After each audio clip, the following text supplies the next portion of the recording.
Today we learn the Card and ListTile widgets. Together they create list items in apps, contact lists, setting screens, news feeds, everywhere. Card is an elevated box with rounded corners. Elevation 4 gives the card a soft shadow, which makes it stand out from the background. In shape, you set the border radius to control how round the corners are.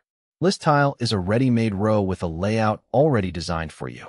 Leading is the icon or image on the left, like a contact photo. Title is the main text, subtitle is the smaller detail text, and trailing is the icon on the right. On tap makes the whole card respond to a tap. This exact layout appears in WhatsApp chat lists, in Gmail email lists, everywhere. Because it is the material design standard, users already know how to interact with it. Practice: create a card with a circle avatar, title, subtitle, and a trailing arrow icon. Add on tap that prints a message. Then place 5 cards in a list view and scroll through them. Card and ListTile make your app look professional instantly.